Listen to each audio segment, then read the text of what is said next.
Hi, Adrian. Hello, hello. Hi, Lori. Hi, guys. Okay, so you know the drill by now. We're on week 3 of the thyroid series. If you guys could let me know that you can hear me okay, that would be fantastic. Hi, Michael. Oh my gosh, good to see you. Hi, Linda. Okay, hi, guys. Wonderful. Thank you for letting me know that you can hear me. We're going to give it, again, another minute here. Hi, Tiffany. And then we're going to open up the guide and we're going to get started from where we left off, which I don't think we have much left here. It looks like we've got about 20 pages left, maybe. We're going to get into inflammation and some of those things today. As always, I'm just going to run through. I had a couple people say they were going to come in today for the first time. So I'll take a quick minute and a half just to scroll through what we've already done. And as a reminder, we have the replays coming out. And with the replays, you get the previous training. So just know that if you haven't been able to get to 1 or 2, they're in the replay. So please, any questions you've got, put them in the Q&A. And of course, you can always write to our support team and let us know if there's anything that you have questions about when it comes to the training. All right, let's see here. Okay, hold on a moment. It's 3:01. I'm going to do a real quick screen check here to make sure you guys can see my screen. I'll moving around all this stuff. Hold on a minute. You can see me struggling there. Okay, you guys can see the guide, correct? And if you just give me a yep, all good, we'll get started. Let's see. Okay, and then I'm also, and you can see it. Hey, Tiffany. So can you see the guide, you guys? Once I see a yes, we're going to get started. I don't like to start unless I know you guys have visibility. Okay, thank you guys. Thank you.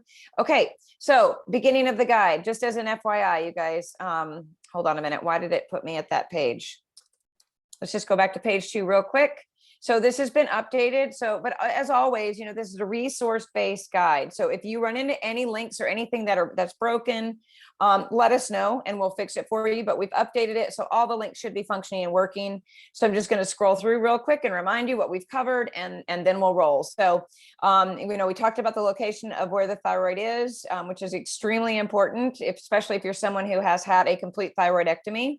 At the end of each chapter, you've got your resources here. And I always like to remind people that when you go to these resources, go to the other things that these resources also share. So if you click on a link, like on Stop the Thyroid Madness, and you're reading an article, at the bottom of these resources, you're going to find other resources, right? And one of the beautiful things about having these types of sources that people can also comment on, ask questions on, and things like that, is that you also get really smart people that come in and contribute to those articles, to those blogs, to the information. And then they usually share up-to-date information as well. So you can go down a rabbit hole with any of these links, but when that happens, just remember there are a lot more things that you're going to be able to explore and look at as you continue to go. So we talked about, hold on a moment.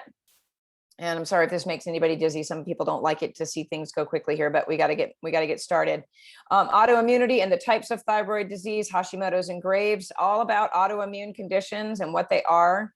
I really encourage anybody here that's learning about autoimmunity for the first time in relationship to thyroid to also learn about autoimmunity as a subject, not just as related to thyroid, because we work with a lot of people out there as health coaches that don't even know what autoimmunity is, and they may even have it and they don't know. But we also work with people when we're coaching them, they may be dealing with symptoms and things that, someone may say, well, that's just because you're tired, or that's just because you just had a baby, or that's just because of this. When I had my child, I was dealing with a lot of symptoms and didn't know what was going on. And then after, actually those symptoms started way before he was born, which is why I had infertility. But after giving birth to him, symptoms got much worse. And that was when I was diagnosed, you guys, with Hashimoto's, was after he was born, and people kept trying to blame it on childbirth and all of that. It wasn't that at all. So learning about autoimmunity in another way is important. So lots of information here about Graves' disease, Hashimoto's there, ways to take your learning further. And remember, when you open this guide, you guys, it's going to be formatted differently than it is on my end because I'm the creator of the guide. So just know that when you open it up, it should be all in line. Sometimes pages will get screwy because of what you're opening it up on. Okay. So we talked about doctors and important labs. And as you guys know, as I've shared with you, I always say, listen to the person, not the paper, because the person always knows best what's best for them. talked about the old TSH, and then how a lot of functional medicine doctors and naturopaths are getting it right. So conventional medical doctors would take some good lessons from functional medicine doctors, but also from health coaches as well, in my opinion. There's a list of labs that we do recommend, and then what to do with them once they're received. And if you are a person out there that is dealing with these things, I have at the end of this guide, if you choose to purchase the guide, is information about how you can find a health coach, which I highly recommend. Navigating this world can be a little bit difficult and confusing when you start doing it by yourself. Okay. And then areas for you to get your labs. Hold on a moment. Hey, come here. I've got a dog that keeps trying to wander off upstairs and bother somebody that's not feeling well today. At-home testing, things like that. Masters of mimicry, which are the low iron, estrogen, and adrenal dysfunction. And we talked about all of the reasons why it's important to know a little bit about all of this stuff, because so much of these things can mimic other things. And I told my story about my low iron last week and how that can actually cause heart palpitations, and the rigmarole I went through to turn around weeks and weeks later and them to confirm that it was low iron I was dealing with and not a heart condition at all that was in relationship to my thyroid. Okay, let's see here.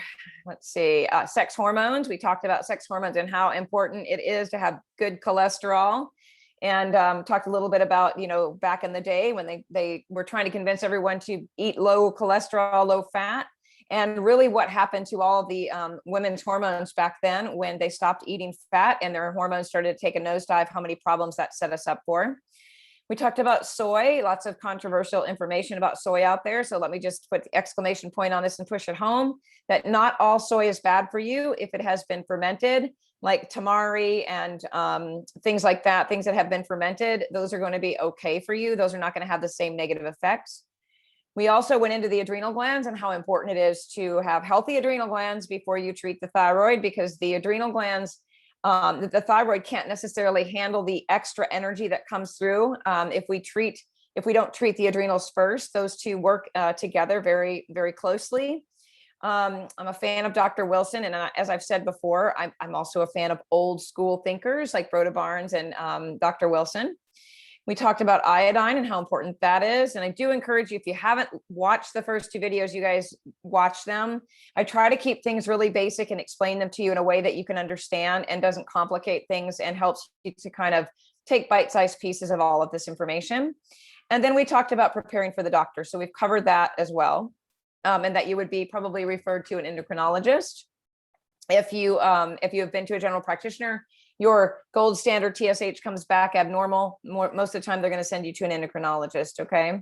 So doctors visit resources here, and then medications. We talked about all of the reasons why medications are so important to be informed about, because many times it's not the medication that's the problem. It's the fillers that are holding that medication or binding that medication in that capsule or in that tablet that are making people sick. And then they give up on the medication that could work for them instead of getting it compounded. So important to understand all of the things that have to do with medication. It's not as complicated as you think it is, but all the links here, you guys, are meant to support your learning and help you to take things further.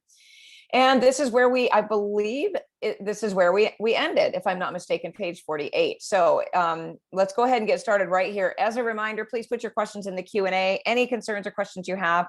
Today is the final day of this particular training. So if you're dealing with your own thyroid issues and you want a little bit of insight or direction, please put it in the Q&A. I'll do the best that I can to help you. And as a reminder, everything I'm sharing with you today is simply education. I'm not the expert in this area. This is not my wheelhouse. I'm simply a health coach that spent a lot of time learning about this for myself, and have worked with hundreds and hundreds of clients that have been either dismissed, been told there's nothing wrong with them, or were so up to the neck deep in thyroid problems and didn't find anyone to work with them that, I had to learn all of these things to be able to properly guide my clients and to be able to help them to get the help that they needed from the doctors or the professionals that they decided to work with.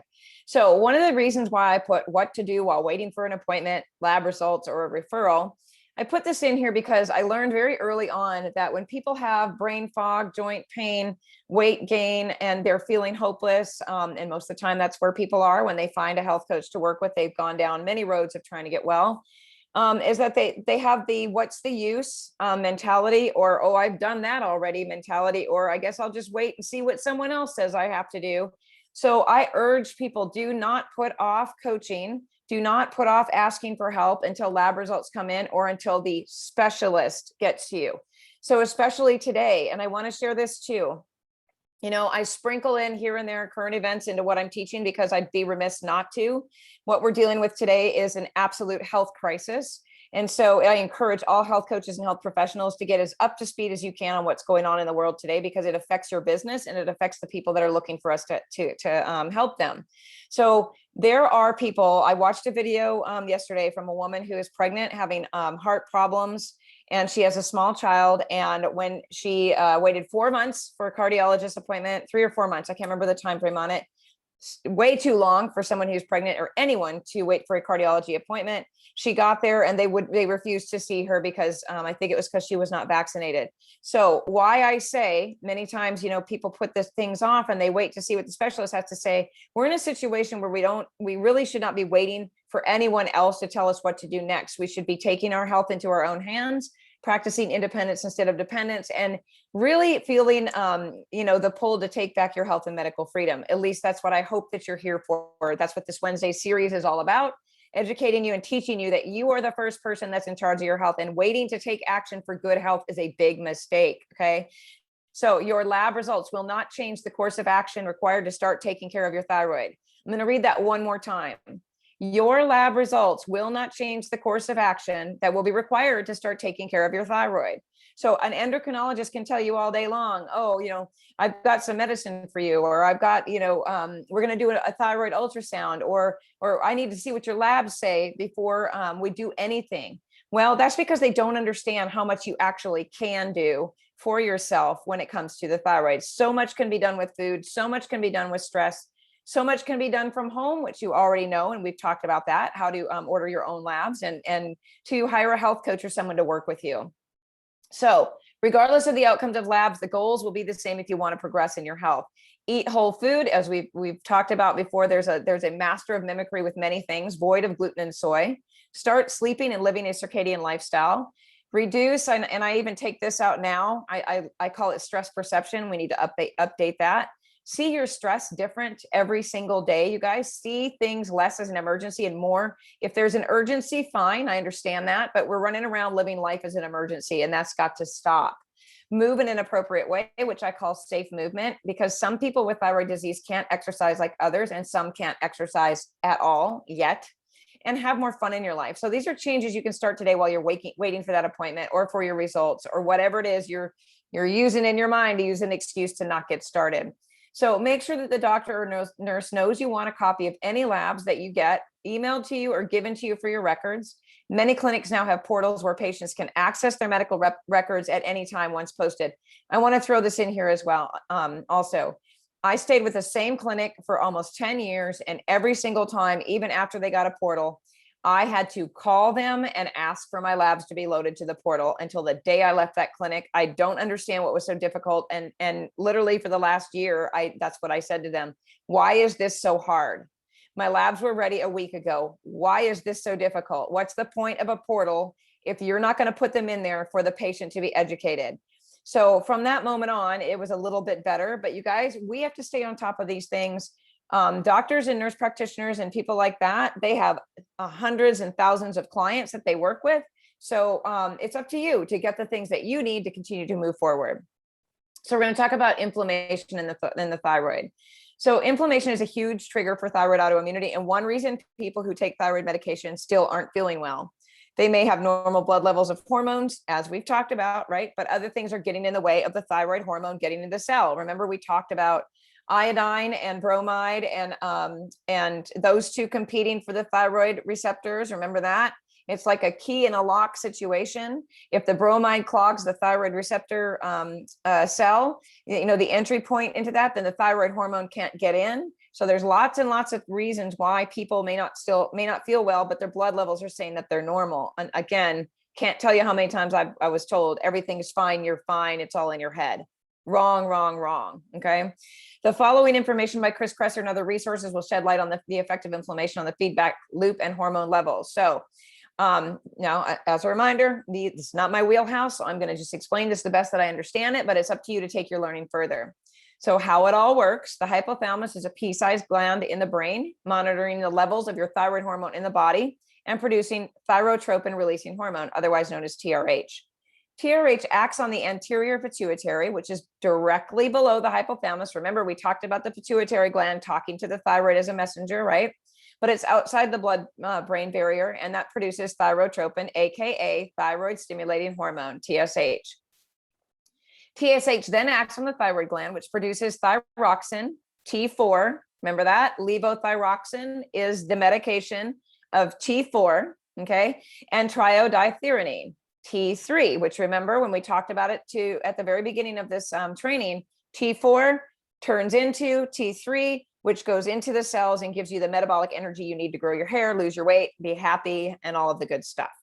These are the primary circulating thyroid hormones. The thyroid produces T4 in significantly greater quantities in a ratio of 17:1 than T3, which is approximately 5 times more biologically active than T4.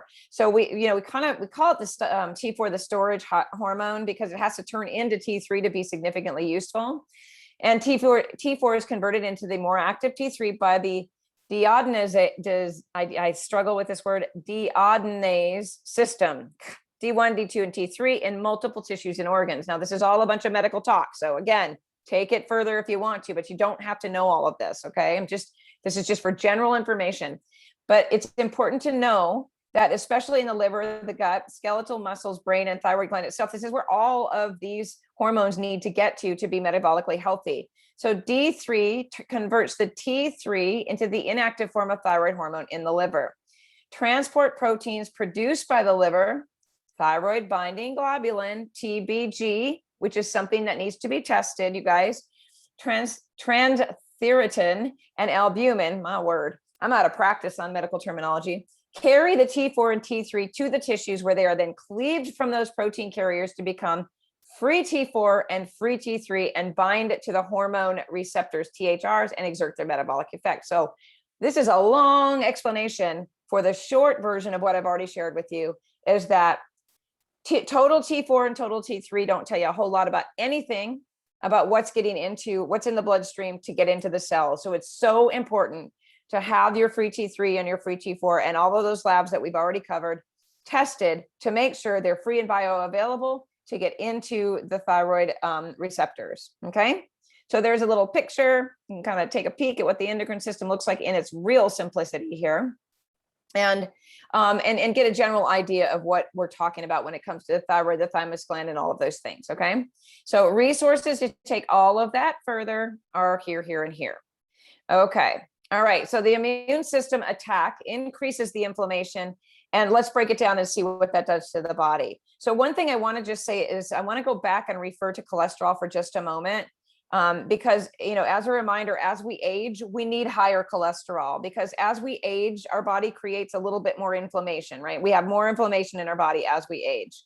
So cholesterol is kind of like the water on the fire. So cholesterol actually can reduce inflammation in the body. It's so important. So if you have people in your life that have been told that their cholesterol is too high, and again, referring back to Jimmy Moore, the interview I did with Jimmy Moore, which is on YouTube and you can watch all about cholesterol, make sure that you are advocating for them if they are in your family or if there's someone that you're working for, and you learn as much as you can to share with them to take their learning further about cholesterol. If you're someone that's been told you have too high cholesterol, I encourage you to watch that webinar and see if that's actually true, okay? There is no one size fits all number for cholesterol. So inflammation suppresses that hypothalamus pituitary thyroid, the HPT axis, sometimes called the HPA axis.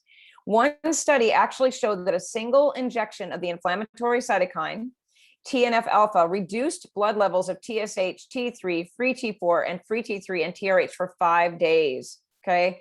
This is significant, you guys, because it shows that inflammation disrupts the production and regulatory mechanisms of thyroid hormones.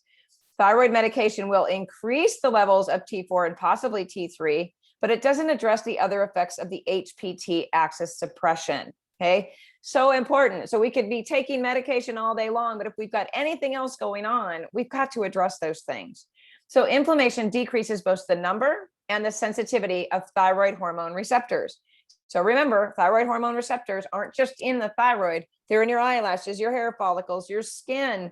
They're in your, they're everywhere, you guys, they're everywhere. So we need enough receptors, and we need them to be sensitive to that hormone, that thyroid hormone, because again, it doesn't matter how much medication you take, the cells will not be able to use this. It's so important we understand that decreasing inflammation is one of the keys to having a healthy thyroid.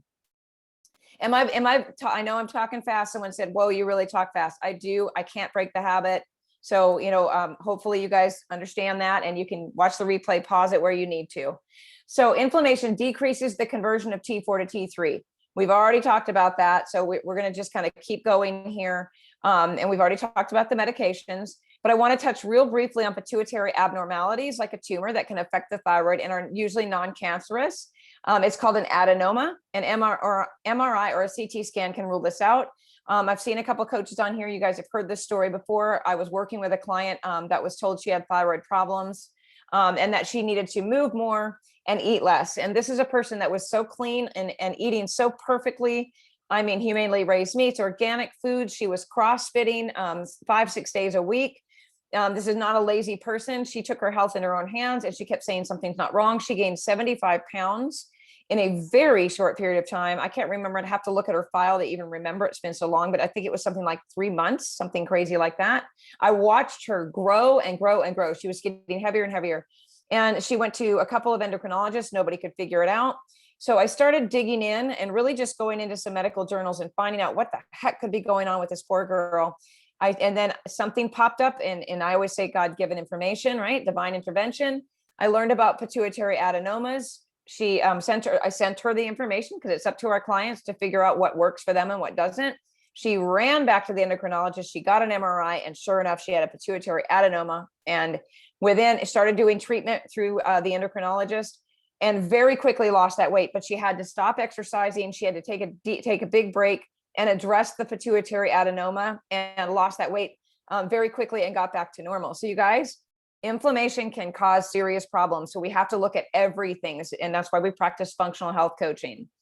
All right, thyroidectomy, cancer, and nodules. So my ex-mother-in-law, bless her heart, had her thyroid taken out many, many years ago, and years before I was a health coach, because if I'd known, I would have done everything I could to help her to keep her thyroid. Sometimes a person ends up having a partial or total thyroidectomy, usually after a thorough ultrasound lab testing has been completed. This can happen because of a diseased thyroid or cancer, carcinoma, or a large goiter. The biggest difference in this person and someone who has their thyroid is that they're going to require medication for the rest of their life. And that is absolutely true.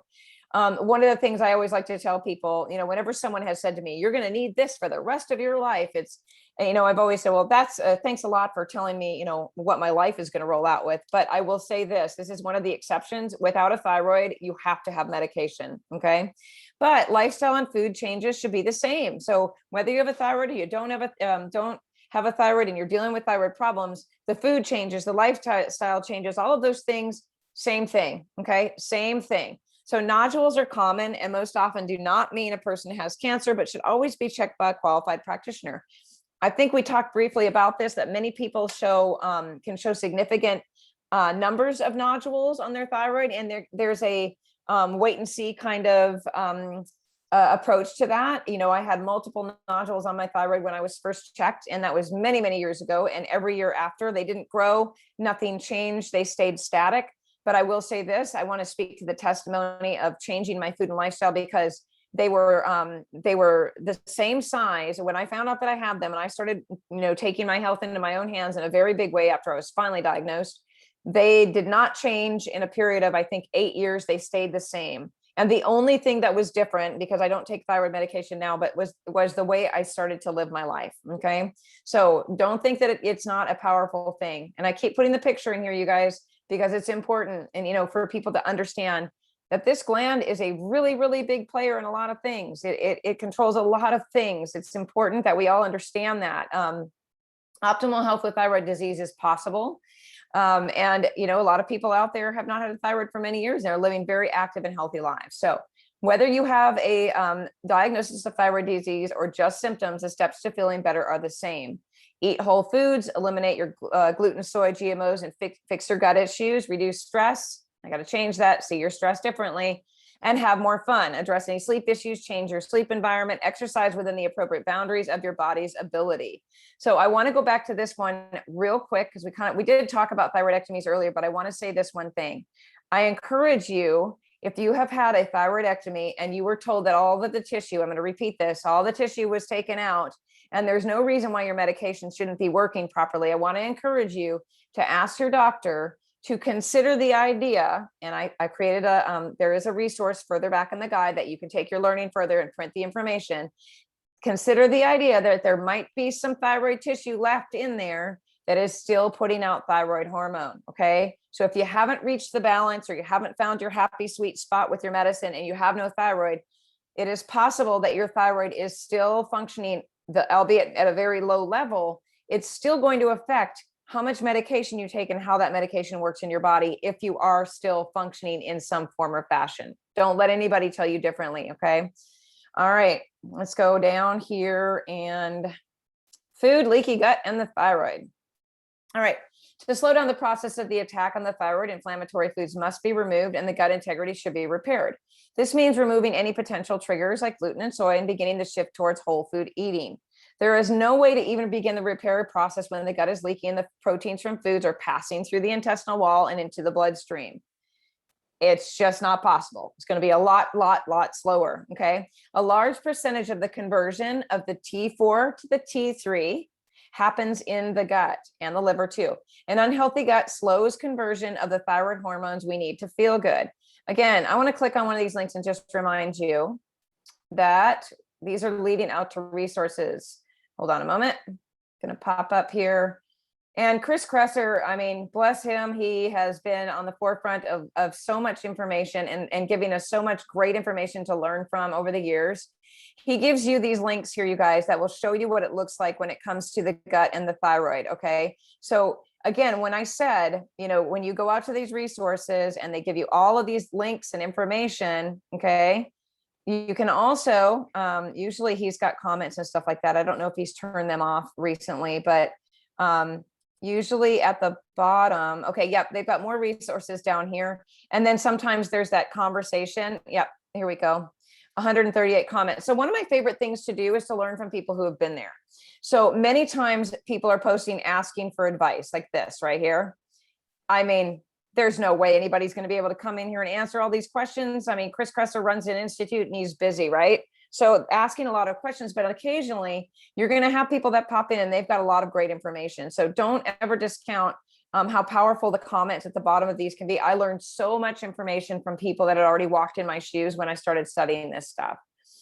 So let's see here. Following the whole food diet will greatly improve the health of someone with thyroid disease. And remember, when we talked about gluten prior, we talked about the chemical makeup of the gluten and the thyroid being very similar. So taking your learning even further with leaky gut and what that really means, it's also called gut permeability. I don't think I have a picture in here. Do I? I do. Okay. Yay me. Okay. Sometimes giving up gluten and soy are not enough, right? So here's kind of a picture of a gut lining or a, what you can kind of compare here, what's going on with a normal gut and someone who has celiac disease, which is an IBS or IBD, irritable bowel disease. So when a person is given up gluten and soy and they still struggle with leaky gut, as evidenced by a list of potential symptoms, then it is, I'm going to write myself a note. We need a link right there on the symptoms. It's time to try a total elimination diet. And let me just throw this disclaimer in here too. I'm not a big fan of the word diet. I'm not a fan of taking everything out that someone loves and then expecting them to not feel stressed out or feel worse. So I like to consider, maybe it's time to take out one thing at a time and just see how you feel. I like the backwards elimination diet. The BEP is something that I actually, BED, backwards elimination of BED. It's actually one of the things that I recommend. But if you are in a crisis situation, and that means chronic diarrhea, can't get your inflammation under control, nothing seems to be working, sometimes it's time to take that jump and taking out all dairy, all grains, GMOs, nightshades, and other cross-reactive foods. It's the next logical step for somebody that's in crisis. Okay. And yes, it's difficult, but I want you to think about this. Is it more difficult to have to stay home with diarrhea, skip work, not be able to hang out with your kids and all of those things? Or is it difficult to change the way that you think about food for a while and get those things under control? So cross-reactive foods are foods that create the same reaction in the body as gluten. And there's an extensive list right here. So unfortunately, things like coffee and chocolate and those types of things, people might say, well, everything I eat is gluten-free. All good and fine. But if a specific food has the same type of reaction or the same type of protein or whatever in the body as gluten, then you're going to get the same reaction. So there's a list here for anybody who's still dealing with problems that might already be gluten-free. I got to get a drink of water. I'm always afraid, you guys, I'm just going to start having a coughing fit in the middle of one of these and not be able to quit. So, okay, these are the foods that would need to be removed for an extended period of time, if not forever. I don't believe that. But I got to put it in there because some people think that that is the truth in order to reach optimal health. So there are elimination diet plans and things like that and tips for gut healing. But again, I have to stress this to you, and I want to say this loud and clear, is that, I am a person, I'm a lot of people on here may already know me, but I'm a person that does not quit. I'm very tenacious. I am very resilient. I'm going to go after, I'm going to find the answer. If I am seeking it, I do my research, and I still, to this day, how many years later, 12, 13, 14 years later, after figuring out what was wrong, wish I'd had a coach or someone to be able to walk next to me and walk me through all of this, because I remember the feeling of overwhelm. And I remember feeling like I was alone in this situation, and being alone and being stressed out is extremely, extremely hard on your body. And that can make things really hard when it comes to healing. So let's just talk about that for a second. So it's nearly impossible to reduce or manage stress, but in order to make significant strides in your health, you've got to change how you see it, and you have to change how you perceive it. That's easier said than done, but first we must understand what it is. So what stress really is. So I did a stress perception webinar. It's been plugged in here if you want to go to YouTube and watch it. And, hopefully the message that everyone gets from this statement is this, is, you really do create your own stress in your body by the thoughts that you think, and the way that you change your brain, and the way that you change your physiology by the thoughts that you think. So if you're running around thinking that everything is an emergency, your body will take that message and it will run with it, so to speak. Okay. So we have to start changing the way that we see the world that we're living in, because we are only responsible for the way that we react to it. We are not responsible for the things that happen to us from outside the world, in the world that we live in. All right. So the term stress, as it's currently used, was coined by Hans Selye in 1936 and defined it as a non-specific response of the body to any demand for change. I prefer the definition by Merriam-Webster: a physical, chemical, or emotional factor that causes bodily or mental tension and may be a factor in disease causation. Stress hormones aren't limited by the type of stress.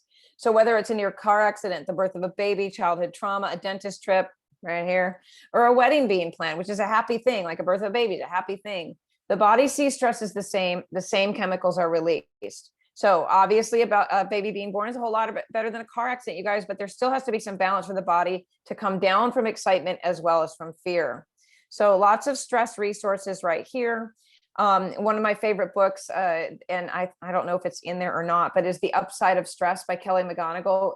That book changed my whole life when I read that book, The Upside of Stress. She really helped me to understand that although we sit here and think that stress is terrible and awful for us, it can be so beneficial. It is the way that we see it. It is the way that we perceive it. It is the way that we teach our body to react to it. But stress is really helpful for us in so many different ways. And just learning that and understanding that really helped me a lot. So, and I think she's actually might have written another book since that book when it came out many years ago. So stop taking things so seriously. Mental stress is a huge cause of disease. I believe it's the number one cause, because if you're stressed out, then everything goes south from there, including your digestion, everything. So we have to learn how to relax in our minds, live in the moment. Now is the only time that matters. And I love Eckhart Tolle's book. It's one of my favorite books, called The Power of Now. I recommend it to all of my clients, and anyone that hasn't read The Power of Now actually should just give it a look, you guys, because it really teaches us when we're in this moment, there is no other moment that matters. And when stress comes after us, right, or when we start to think about the past, or we start to ruminating on the past or worrying about the future, we're actually creating that stress within ourselves. But when you sit here and you say, I am sitting here listening to this webinar right now, you're completely present. But if you, for a second, if you guys get bored with this presentation, or, something I say triggers you in any way, your mind's going to scoot off to some other thought. And the next thing you know, you're no longer present, and you're either worrying about the future, you're thinking about the past. Okay. So it's just it's a suggestion, and it's something that I still have it. It's the most dog-eared book I have besides my Bible. It has got the most lines and everything else in it. Can't recommend it enough. All right. Wake up as closely to the sun rising as you can, and go to bed as closely to the sun setting as you can. Sounds simple, right? The body's hormonal clock is set by your circadian pattern and will balance much better with a schedule that mimics the world before we had artificial lights. I'm listening to a book again called Sex, Lies, and Menopause, and wow, wow, wow. Let me tell you, it's by T.S. Wiley. It's really interesting because one of the things that she talks about is how we have trained our bodies to live in the eternal summer. We have trained our bodies to be eternally warm, eternally living in summer, which means we're eternally exposed to light. So we're keeping our body awake a lot more. We're putting out artificial hormones that should not be put out because we are living as if we are always in daylight. The sun goes down, we flip on lights. If it's dark outside because the sun is setting, we turn on our computer, we're now exposed to artificial lights. All of the lights and all of the things that our eyes take in affect our hormonal clock. So when I say, get as close to a circadian pattern as you can, that does mean try to get back into the days where, when you get up in the morning and the sun comes up, that's when you get the most things done in your day. As the sun starts to set, start winding down your day, shutting your curtains, lighting your candles, putting amber bulbs in your lights, things like that, and start taking your body down along with the sun. Okay. Develop loving and close connections with others. We all know how important it is to have those hormones that we pass from one to the other when we have connections. Have an outlet. No, exercise isn't an outlet. I say it like this because if you're under significant stress and then you go out and you exercise, that is also stressful. It is considered a stressor on the body. So do something different like meditation or slow, thoughtful walking. If you're under stress from work or financial stress or relationship stress, or you're sick, something like that, don't go out and do significant exercise. Your body's probably not in the condition to handle that. Get a pet. I had to throw that in there because I'm an avid animal rescuer, believe in animals as something that can actually help us to have healthier, happier lives. And you make a difference in the homeless animals as well. So good link there about how they can make you feel happier and less stressful. Shut down all your blue light at least 1.5 hours before bed. I do not do that. I am terrible about that. It is one of the things, probably one of the last things on my health wish list for myself is, figuring out how to do that. I'm pretty good about usually turning down and reading for a good 30 minutes before bed, but I need to dial that back even further. So as always, you guys may know this, but blue light robs our body of melatonin and it competes with cortisol. I think we talked about this briefly. Cortisol and melatonin. Cortisol goes up during the day, melatonin goes up at night. If you are artificially exposing yourself to light, watching TV in a bedroom, please don't have a television in your bedroom. And if you're sleeping with someone that has to have it, maybe share this information that I've given you a link to about why you need to take that television out of your bedroom as soon as possible. Eat whole food. Processing toxic food is very hard on the body. So practice joy and gratitude and have more fun. All right. So let's talk about exercise for a moment, because I am going to give you just a little bit of, I think I've already mentioned once before that I used to be a little over the top with exercise. I took on cycling and CrossFitting and all of those things at a time when I was not in the best of health. Probably should never have done the cycling because it's an endurance exercise. And I was riding up for, anywhere from 120 to 150 miles on a bike every week. And I live in Tennessee. So if you know anything about Tennessee, we are going up and we are going down and we are very hot. So summer times I can remember being 92 miles into a ride and thinking to myself, I'm probably going to die out here, because I remember one day it was 100 degrees. I was running out of water and electrolytes, and we were so far away from the cars. I literally thought I was going to have to call and have someone pick me up.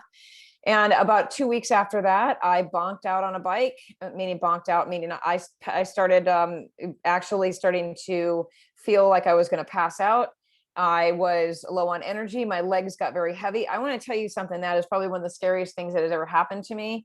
And what I realized, I kept going though. That's what I didn't learn that lesson until later on, that you got to listen to your body. I did not listen to my body. And then as we moved into winter, same thing happened. And I went home and I could not even function.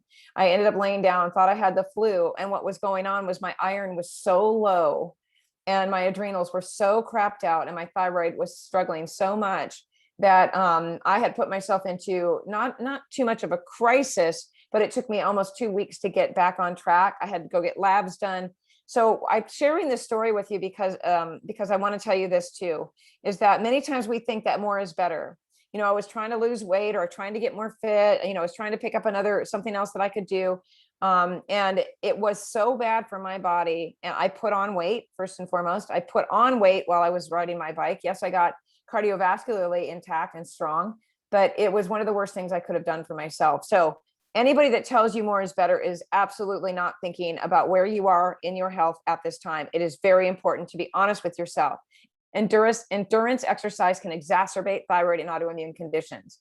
So I've got a link here that you can take and learn more about what to do when you've got thyroid issues. But I just want you to know that if you are dealing with thyroid problems or you're working with a client that is, it is very important that you have this deep talk about exercise, what's appropriate, safe movement is what I call it. And then, as I say here, some acceptable methods of exercise are listed below, but the number one guideline is if you feel worse, like I did, flu-like, fatigue, can't recover, that was all me. And that happened the day that I was exercising, and for weeks after that, it was too much. It could be too much for you. Taking more thyroid hormones or drinking coffee or energy drinks is not a way to get through a workout with an underfunctioning thyroid or adrenal glands that are struggling. So here's some exercise links here. And I know Linda's on here and she's a T-TAP fan. And I think T-TAP is also a fantastic method of exercise. I'm going to write myself a note so we can add that in there because a lot of people don't know about it. And Linda, if you're still on, go ahead and drop a T-TAP link into the chat for anybody that wants to learn more about it. And then there's some more resources here. So as I recommended, you guys, take your learning further on this. And I want to say this too. We need to talk for, and we're at the end where the resources are, but we need to talk for a minute about appropriateness of exercise, because exercise changes as we age. What we can do and what we should do changes as we get older. And one of the things that I recommend, what I used to recommend to people is HIIT exercise, right? High intensity interval exercise. And then I realized as I moved, into postmenopause, and I'm now 50 years old, I've been in menopause for 8 years, that even HIIT exercise can be too hard on me sometimes.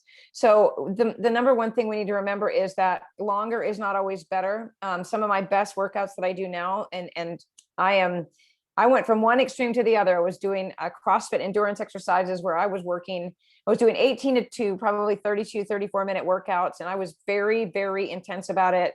Anything from 350 lunges in a class to, sometimes 100 push-ups or 200 burpees. And it was competitive. And I guess I have a competitive bone in my body when it comes to exercise. And that alone it became too much for me. Also, the older I started to get. So I took a couple of years off and have just recently gotten back into exercise. So now for me at 50, post-menopause, heavy lifting is the best thing for me, and going for good, long walks with my dog, not getting intense with my cardio. And I still have really good cardiovascular health, and my strength is actually pretty decent. So, I want everybody to understand that we have to be adaptable. We have to be able to bend and lean and bob and weave and not get so stuck on the weight stuff. Women, especially when we're carrying around extra weight, one of the number one things they complain about is not even about how they feel. It's about how much weight they're carrying. And I understand that. Trust me, I get it. I already told y'all I'm in menopause and I have thyroid problems. So I understand being concerned about weight, but if you can work on all of the other pieces of your health instead of worrying about the weight will then find its equilibrium. It will find its happy place. Okay. So we got to turn that around, flip flop that thing upside down. Don't work on the weight and then expect the health problems to go away. Work on the health problems and then the weight will follow. The body wants to be in homeostasis, which is balance. It looks for that. So when we throw artificial things in there, like energy drinks and too much hormone and exercise that we're not capable of doing, then we are actually, we're doing the opposite of what we're trying to do when it comes to weight loss. So I see questions up here. So I'm going to go up to the Q&A in the chat. Margaret, yep, I would like to try to offer my clients the opportunity to get this resource for themselves. Is there a link for health coaches to give clients to purchase it? Yes, there is. And I will drop it into the chat. And then I'm going to look at Michael's question. Hold on a moment. And Margaret, also, if you have the guide, which you do because you're a student, you are able to use that guide with your clients as well. So feel free to do that as well. Karen says the majority of my clients and friends are 55 and under. I found eldergym.com and looking for resources for a client to stay close to home. They have free resources as well as an academy. Yeah. And also remember this, there's so much we can do online, but a lot of people aren't really motivated to work out by themselves. So there's lots of resources that you can look at to work out at home, apps on the phones and all of that stuff. And Tiffany, as far as blue light studies out too, that suggest that green light are a problem at night for us too. You should find glasses that block out blue light and green light. And good point, Tiffany. Also want to share this. We also, you don't want an alarm clock with red. You don't want a alarm clock with red digits on it. It's everything I've got in me to get my kid to unplug that stupid alarm clock in his room. I got him a clock that I have in my room because I don't like to hear ticking sounds at night. So I have a clock by Braun, Braun. It has an alarm, an old school like alarm that you push down on the top, and it doesn't tick. And it runs on a battery, so it's not plugged in, it's not on my phone. And then actually has the alarm goes off, and if you don't hear it, it increases in intensity and sound as it gets louder. And that has been the best thing I could ever get for the side of my bed. So if you want to buy an alarm clock that doesn't tick, you're like me, a little picky about that stuff, and you want to get rid of those red or green or blue lights on the alarm clock and get rid of that clock altogether, that's a great clock to get. So what thyroid meds or any meds for that matter contain gluten? Michael, that's a great question. And the answer to that, that answer changes regularly. So let's talk about that for a quick second, because, let me finish this guide and then I'll go to that in just a moment. But here's some more links, you guys, to take things a little further. Shannon Garrett is a friend of mine, a nutrition nurse. She is more skilled on the thyroid than most people I know. Many of you know Andrea Nakayama, Megan Buer, Susie Cohen, Amy Myers. These are all good people to follow when it comes to learning about the thyroid.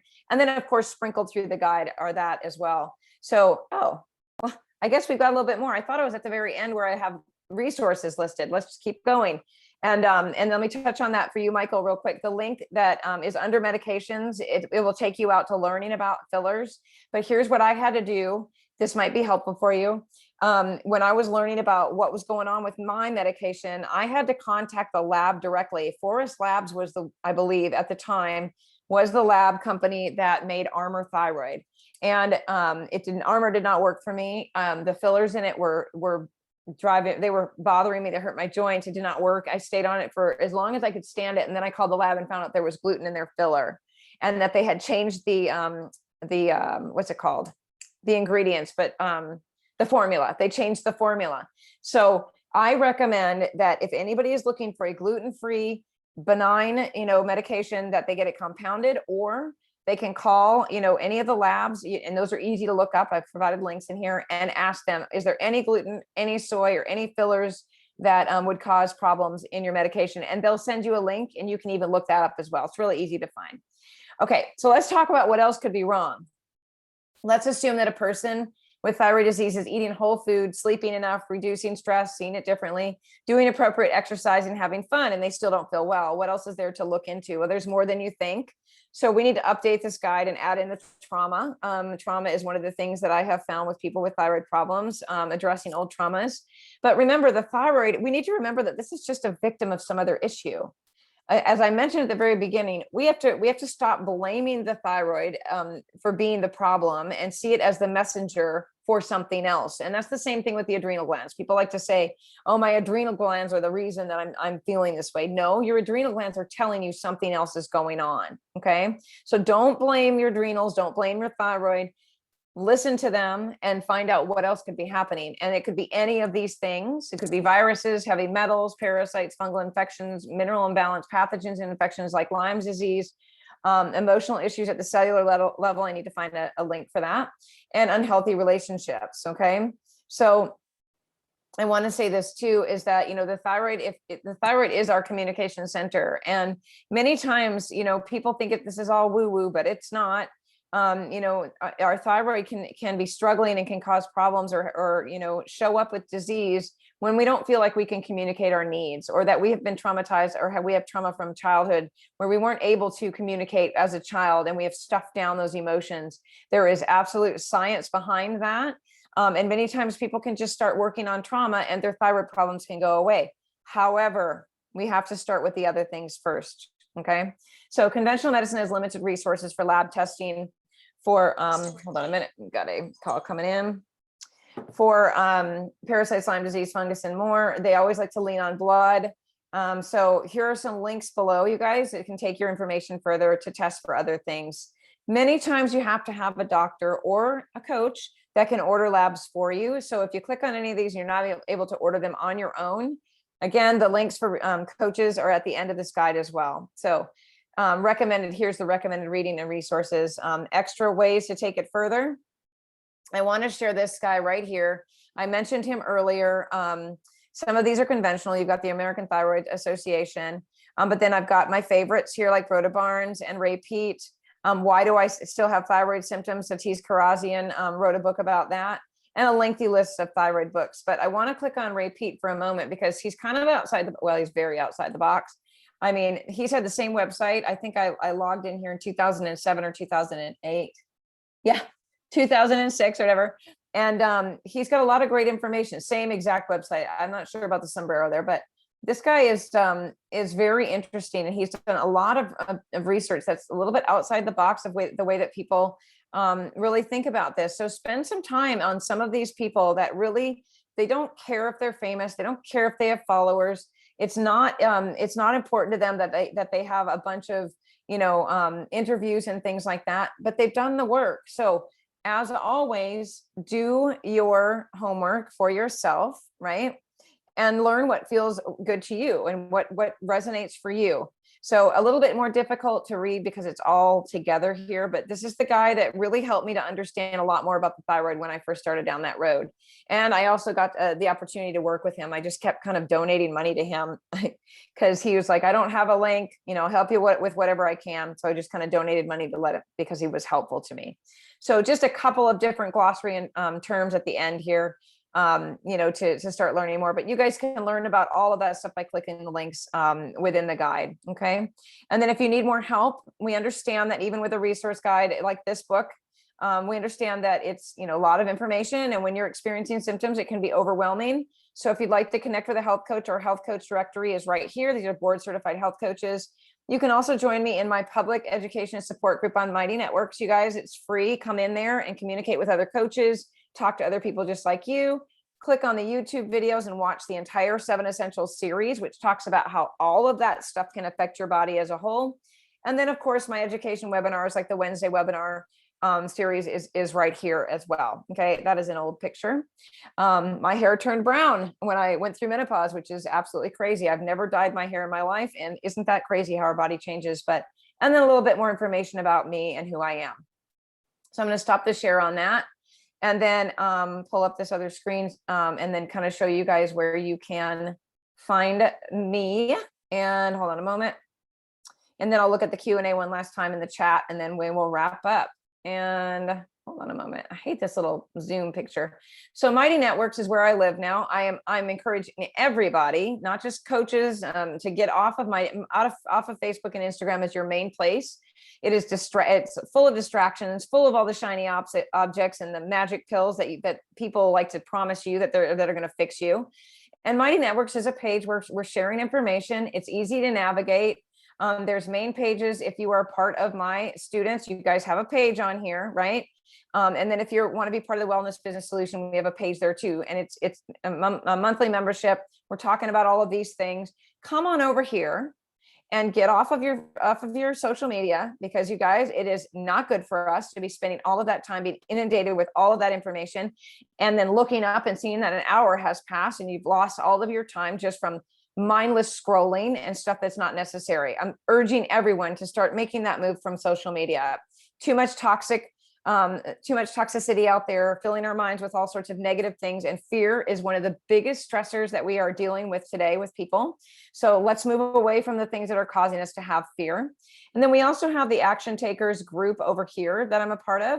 So you can go, if you're a seeker and speaker of truth like I am, where you know that we are in a health crisis and you want to be a part of learning more about what's really going on in the world, we've got a membership group over here and we're talking truth about all of this. Okay, we're talking the truth about what's really going on. And I have to share this, I'd be remiss not to, but we need to be understanding the things that people are dealing with that have been living in quarantine, isolation, wearing masks, or even being vaccinated, because those things are causing great amounts of fear and disease in people as well. So let's all just keep our minds open and continue to learn. And then, of course, I shared the link to the thyroid page. This guide that I've been sharing with you guys is only $47. So if you want access to the guide itself and you want to get your hands on all of the links, that link is also in the chat. So let me see here. Sunlight alarm. Yeah, I have a sunlight alarm too, Tiffany, but it required charging and I couldn't figure it out. Isn't that crazy? How bad is that? It's still sitting in my closet. I'm terrible. I should probably just give the thing away. Okay. And Margaret says, what was that exercise you referred Linda to? Okay. She might not be on here, but it's called T-tap. So I'm going to drop it in here. So T-tap, and Linda is a certified instructor. I don't have a direct link to it. Just DuckDuckGo it, or go out to a search engine and put in T-tap, and that'll pull up that process for you. All right. So are there any questions at all? We're right on the money on the time frame here. Any questions at all that you guys want answered, or anything that you need me to address? I do want to encourage everybody to make sure that you are staying on top of your own stress levels right now, and how much stuff you're letting into your mind that affects you. And here's one of the things that you can pay attention to. So if you're learning about a lot of information, and maybe you are a person that's on the fence about whether you know what's going on with the virus and all of that stuff, you can pay really close attention to the signals and the things that your body is giving to you on whether or not it's something that you need to pay attention to, listen to, read more, watch, or anything like that, by paying attention to your heart, paying attention to your throat, right? Because this is a messenger. A lot of people that deal with panic and anxiety will feel a swelling in their throat where their thyroid is. We talked about that in the training as well. Many people will start to have heart palpitations or burning in their back where the adrenal glands are if they start to feel stressed out. Maybe a little fluttering in the stomach, in the gut, because the gut, of course, is our second brain and gives us lots of signals and signs about what's going on in the world around us. So as a person that used to be very ruled by my emotions and really didn't have a finger or a pulse on what it was that was triggering me to have physical symptoms until I started to learn about all of this stuff. I know the things that are good and are not good for me. I know the things that can come in and trigger specific stress responses for me. And I just stay away from those things, you guys. Let's stop living in the emergency state, and let's start just dialing things back a bit and taking a deep breath and just knowing that where we are right now is exactly where we're supposed to be. Everything that happens and it shows up in our life is here for purpose, and is here to teach us something. So if we can take a deep breath and get into our faith and really just know that, everything that is happening for our good, whether it feels that way in the moment that it's happening or not, it's there for a reason. Okay, so I want to thank you all for being here. Lots of new names on these meetings today. Lots of new names and lots of coaches here as well that have shown up for these trainings that are here to support you. And I just want to give some kudos to my coaches. I always like to just say, I've got the smartest people in the world in my community. These are people that want to be here for you. So if you are struggling, please check out the links that we've shared in the replays. You don't have to buy the guide to get access to those. Those links are in our replays, and part 1 and part 2, Carrie. Yes, those replays will go out with this replay as well. We usually get it out within about 48 hours. So video 1, 2, and 3 are out on YouTube or in the replays and on YouTube as well. So follow the links and we'll get those to you. And as always, you guys, what's best for you better than anybody does. So listen to yourselves first. Take responsibility for yourself, advocate for yourself, take back your health and medical freedom, and just know that, you don't have to be dependent on anything or anyone. Everything you need is already right here at your fingertips, but you got to trust yourself to take those steps first. All right. Thanks so much, everybody. Have a fantastic day, and thanks for being here.